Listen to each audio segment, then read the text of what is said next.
Iwo Alfa tí wọ́n ń pè ní Mallam Yusufu Adepoju orí ẹ̀ ó ti gbálẹ̀. Ìwé Jòhánù orí kìíní láti ẹsẹ̀ kìíní tí dé ìkarùn-ún ó wí pé ní àtètèkọ́ṣe ni ọ̀rọ̀ wà, ọ̀rọ̀ sì wà pẹ̀lú Ọlọ́run, Ọlọ́run sì ni ọ̀rọ̀ náà. Òun náà ni ó wà ní àtètèkọ́ṣe pẹ̀lú Ọlọ́run. Verse 3 nípasẹ̀ rẹ̀ ni a dá ohun gbogbo, lẹ́yìn rẹ̀ a kò sì dá ohun kan nínú ohun tí a dá. Verse 4 nínú rẹ̀ ni ìyè wà, ìyè náà sì ni ìmọ́lẹ̀ aráyé, ìyè náà sì ni ìmọ́lẹ̀ aráyé. Verse 5 ìmọ́lẹ̀ náà sì mọ́lẹ̀ nínú òkùnkùn, òkùnkùn náà kò sì borí rẹ̀. Praise the Lord, hallelujah. Mo kí gbogbo ojú tó wò mí pátápátá nílé lóko, ẹ kú ọjọ́ mẹ́ta, ó ti tọ́jọ́ mẹ́ta kan báyìí tí mo ti wá ṣètò. Kò sí nǹkan méjì tí mo fi wá ṣe ètò tí mo wá ṣe yìí náà bí kò ṣe nítorí Mallam Yusufu Adepoju. Mallam Yusufu Adepoju orí ẹ̀ ó ti gbálẹ̀. Mallam Yusufu Adepoju orí ẹ̀ ó ti gbálẹ̀. Iwo Alfa tí wọ́n ń pè ní Mallam Yusufu Adepoju orí ẹ̀ ó ti gbálẹ̀. Gbọ́ ìdí tí mo fi lo gbólóhùn fún ẹ.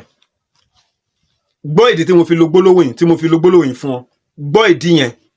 Fídíò ẹ náà ni máa play fún ẹ. Ó yá wò. Àwọn tó kọ Bíbélì orí wọn gbálẹ̀ o. Nísinsìnyí. Àwọn tó kọ Bíbélì orí wọn gbálẹ̀ o. Nísinsìnyí. Àwọn tó kọ Bíbélì orí wọn gbálẹ̀ o. Ẹ ṣé gbogbo ẹ̀yin ọmọ Nàìjíríà tá ti jọ wo fídíò yìí pátápátá. Ṣẹ́yìn náà rí fídíò yẹn. Ọ̀rọ̀ Ọlọ́run tí mo kà jáde nínú ìwé Jòhánù orí kìíní ẹsẹ̀ kìíní sí karùn-ún yìí. Pẹ̀lú ohun tí àfáà yìí sọ Mallam Yusufu Adepoju yìí. Ọ̀rọ̀ Ọlọ́run jáde níbí báyìí pé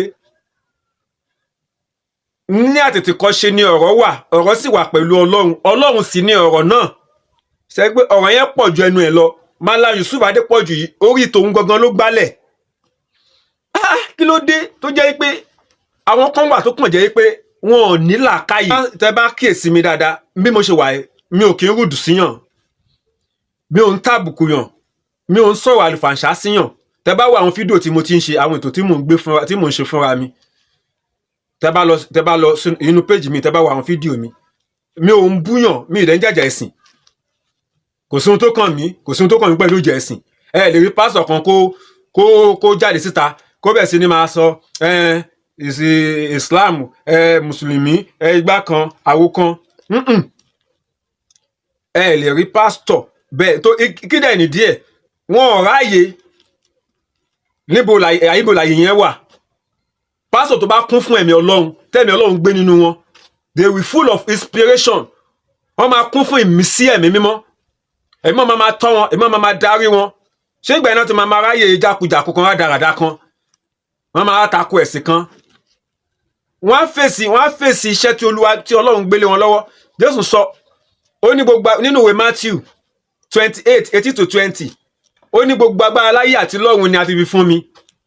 Ó ní nítorí náà ẹ máa lọ kẹ́ máa wàásù ọ̀rọ̀ mi, ẹ máa kọ́ wọn ní àṣẹ mi gbogbo tí mo ti pa fún yín.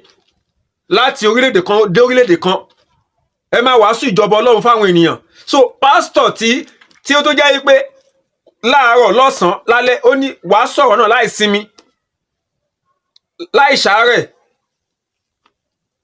Lákòókò tó wọ̀, lákòókò tí ó wọ̀ kó wàásù ọ̀rọ̀ náà. Ṣé pásítọ̀ yẹn ló máa engage fún iṣẹ́ tí Jésù olùgbàlà Olúwa wa gbé lé lọ́wọ́? A wá sọ wípé nǹkan tó kàn ní kó máa gbé àfáà kan wá, kó máa tako Islam, kó máa ibo láyé yẹn wà. Ọwọ́ tó bá dilẹ̀ lè ṣú wáṣẹ́ fún òun lọ̀rọ̀ àfáà Mallam Yusufu Adepoju yìí. Ọwọ́ ẹ̀ dilẹ̀ lè ṣe gbéṣẹ́ lé lọ́wọ́. Ṣé ká sọ pé bí Kùránì ṣe tóbi tó yẹn kò wá rí wá sí kò sí ọ̀rọ̀, kò sí tọ́pìkì tó lè mú jáde tó lè fi bọ́ aráyé, tó lè fi báwọn ènìyàn sọ̀rọ̀, tó lè fi báwọn ènìyàn sọ̀rọ̀. Àwọn tó mu oògùn olóró wà ń bẹ̀, kò rí wọn bá sọ̀rọ̀, kò rí tọ́pìkì mú jáde nínú Kùránì. Àwọn tí wọ́n pọ̀ mẹ́ni kejì tí wọ́n ń fi ẹ̀yà ara ènìyàn tó fi ń ṣàwúre, tó fi ń ṣe oògùn owó, tó fi ń ṣe ọlà, tó fi ń ṣe ìgbéga, tó fi ń wá agbára. O rí tọ́pìkì yẹn, kò rí nínú Kùránì kó fi bá wọn sọ̀rọ̀. àwọn tó ń jẹ gàba, àwọn tó ń lọ́ni lọ́wọ́ gbà, àwọn apanilẹ́kúnjayé, àwọn tó ń lu jìbìtì, àwọn tó ń gba ìyàwó oníyàwó. O rí àwọn tọ́pìkì yẹn, àwọn tó ń ṣekú pọ̀ mẹ́ni kejì. O rí àwọn tọ́pìkì wọn yẹn. Nípa ẹ fi ẹ̀ṣẹ̀ sílẹ̀, ẹ ronúpìwàdà, àlùjọ́nà wà fún ẹni tó bá ronúpìwàdà. O rí àwọn tọ́pìkì yẹn nínú Kùránì bó ṣe tóbi tó wá jẹ́ pé o ò níṣẹ́ méjì ju wípé kó lọ tẹ́ pẹpẹ ìtàgé, wàá kó àwọn ènìyàn, wàá wá lọ sọ pé àwọn kankan lọ wọ costume, wàá ló máa arrange cast sister, ló máa arrange cast brother, ló máa arrange cast nípò ìwọ play role pastor, kẹ pretend, kẹ máa béèrè àwọn question. At the end of the day, kọ́ sọ wípé ẹ ti yí padà kò ní Christianity sí mùsùlùmí. Gbogbo arrangement wọ̀nyẹn tó jẹ́ pé ohun tó ń fi ọjọ́ ayé ẹ̀ ṣe nìyẹn rádaràda. Ọ̀pọ̀lọpọ̀ àwọn àfáà tí wọ́n ní ìbẹ̀rù Ọlọ́run, ọ̀pọ̀lọpọ̀ àwọn àfáà tí wọ́n ní ìbẹ̀rù Ọlọ́run, tí wọ́n ní ẹ̀rí ọkàn, tí ó jẹ́ pé ohun tí wọ́n ń sọ pé tí Islam jẹ́ pé ẹ̀sìn àlàáfíà ni, tí wọ́n yẹ pé wọ́n ń practice àlàáfíà yẹn, wọn ò ní ṣe rádaràda bí wọ́n ti ń ṣe yìí. Ọ̀pọ̀lọpọ̀ àwọn àfáà yẹn mọ̀ pé rádaràda ló ń ṣe. Ohun tí ò mú làákàyè wá, ohun ló ń ṣe. Tiwa ní láti wàásù ìjọba Ọlọ́run, ká ti sọ fáwọn èèyàn pé Jésù ní ọ̀nà òtítọ́ àti ìyè. Tiwa nìyẹn. Ẹni tó bá dẹ̀ fẹ́ á gbọ́, ẹni tó bá dẹ̀ fẹ́ irọ́, wọn fipá mú yàn. Kí wá ní gbogbo rádaràda tó wá ń ṣe bí ọ̀bẹ lọ́kà tí àgbàlagbà ń ṣe láńgbáláńgbá. Tẹ́ bá lọ wo gbogbo àwọn fídíò tí mo ti ṣe nínú péjì mi, èmi ń búyàn, mi dẹ̀ ń ṣépè fúnyàn, ẹnu mi máa fi ń súre fúnyàn ni. Ìdí tí mo ṣe lo language yìí fún àfà Mallam Yusufu Adepoju pé orí ẹ̀ gbalẹ̀, ohun tó dìsáàfù níbẹ̀ yẹn nìyẹn. àwọn tó kọ bíbélì orí wọn gbálẹ̀ o. àwọn tó kọ bíbélì orí wọn gbálẹ̀ o. Bó ṣe lò ó, bó ṣe sọ nínú fídíò ẹ̀, òun náà ni mo dá padà fún. Mi ò dẹ̀ ráàyè, ṣùgbọ́n kò nǹkan gan tó tiẹ̀ mú kí n mẹ́nu bà, òun ni fídíò kan tó play nípa bàbá Adébóyè. Máa play fídíò yẹn fún wa náà sìn, ẹ máa rí fídíò yẹn. Fídíò tó play nípa bàbá Adébóyè redeem. Ọ̀rọ̀ fídíò yẹn máa play fún wa sìn. Àti bí tí mẹ́sẹ̀jì yẹn ti ń bọ̀ mi ò mọ̀.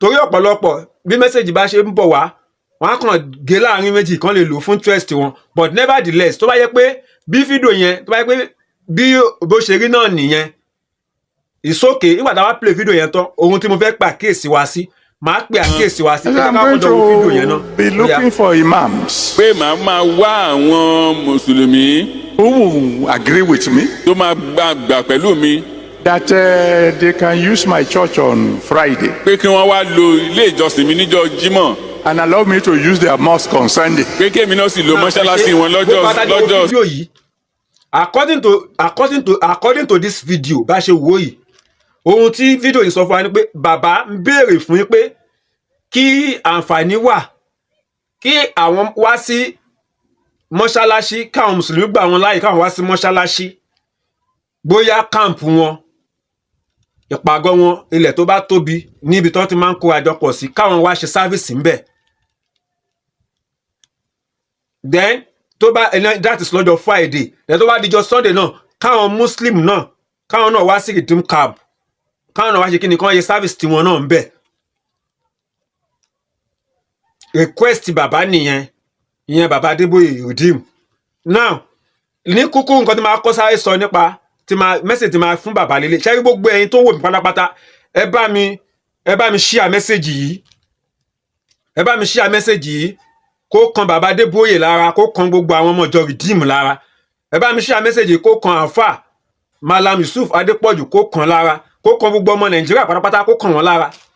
Ẹ bá mi share message yìí, ẹ bá mi pín káàkiri, ẹ jọ̀wọ́. Náà gẹ́gẹ́ bí nǹkan tí mò ń sọ lọ, àkíyèsí máa kàn pé bàbá sí ní kíákíá mi ẹni Christianity àti Islam mẹ́sẹ̀jì wa kò papọ̀. Àwa ń preach Jésù Kristi Olúwa àti olùgbàlà wa nínú ìwé Jòhánù orí 14 ẹsẹ̀ 6. Jésù wípé èmi ní ọ̀nà òtítọ́ àti ìyè kò sẹ́ni tó lè dé ọ̀dọ̀ bàbá bí kò ṣe nípasẹ̀ mi. Léyìí tó dẹ̀ jẹ́ wípé àwọn Muslim ìgbàgbọ́ tí wọ́n yàtọ̀ sí yẹn. Àwa sọ gẹ́gẹ́ bí Bíbélì nínú ìwé Jòhánù orí 3 ẹsẹ̀ 14 John 3:16 Ọlọ́run fi aráyé tó bẹ́ẹ̀ gẹ́ ó fi ọmọ bíbí ẹ̀kan ṣoṣo fún ni pé ẹnikẹ́ni tó bá gbà á gbọ́ kó má bàa ṣègbé ṣùgbọ́n kó lè ní ìyè àìnípẹ̀kun. Ẹ dẹ̀ mọ̀ pé Bíbélì tá à ń sọ yìí àwọn tó bá fi etí ẹ̀mí gbọ́, àwọn tó bá fi ojú ẹ̀mí kà á, àwọn tó bá wà nínú ẹ̀mí ọ̀rọ̀ Ọlọ́run a lè fi ara tú. Téèyàn bá fi ara tú kò ní yé ohun ẹni ẹ̀mí ló ń túmọ̀ Bíbélì fáwọn ènìyàn kó lè yé wọn. Àwọn Muslim dúró nídúró pé Ọlọ́run ò bímọ ẹnìkan ò bí. Ṣe rí pé nǹkan méjì tó yàtọ̀ síra wọn ni. So ohun tí àwa gbàgbọ́ ohun nìyí pé Jésù Kristi ọmọ Ọlọ́run ni. Àwọn ẹni ẹ̀mí ló dẹ̀ máa yé torí ohun tó jinlẹ̀ ni. Ṣùgbọ́n àwọn Mùsùlùmí gbàgbọ́ pé Ọlọ́run ò bímọ ẹnìkan ò bí. Ìgbàgbọ́ tí wọ́n nìyẹn. Mi ò dẹ̀ sọ pé báwo náà ṣe gbàgbọ́ bẹ́ẹ̀ kò sí lè tó kàn mí.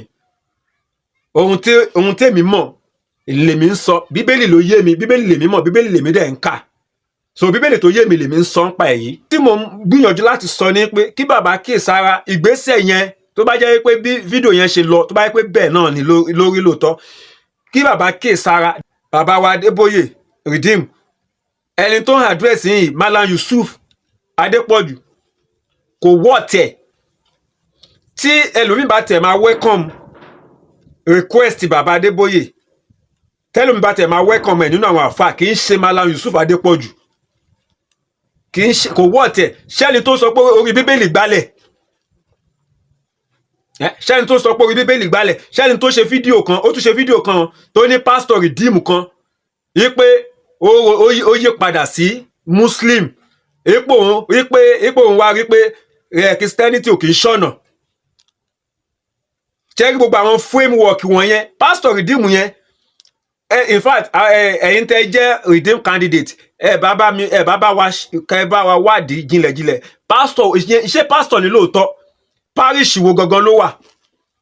Pastor Redeem tí Mallam Yusufu Adepoju tó play nínú fídíò ẹ̀ kan pé pastor yẹn at the end of the day òun àti family àtàwọn ọmọ ẹ̀ gbogbo wọn pátápátá àtòun àtìyàwó àtàwọn ọmọ pé wọ́n ti yí padà wọ́n ti yí padà sí Muslim. Èyí pé òun wá rí pé Muslim lọ́nà. Èyí pé ìbéèrè tó ń béèrè Mallam Yusufu Adepoju ó dáhùn béèrè yẹn dáadáa. Àwọn ìbéèrè kan tó béèrè nígbà tó jẹ́ pé tó bá tẹ̀ jẹ́ pé pásọ̀ nílò tọ́ á jẹ́ pé òye kò fún kò ní làákàyè. Ọ̀rọ̀ Ọlọ́run gan mi mọ irú pásọ̀ tó jẹ́ half-baked pastor. Mi mọ bó ṣe nǹkan tó fi jẹ́ pé tó fi di Pastor Redeem tó fi jẹ́ pé wọ́n fi ń gbé sórí parish.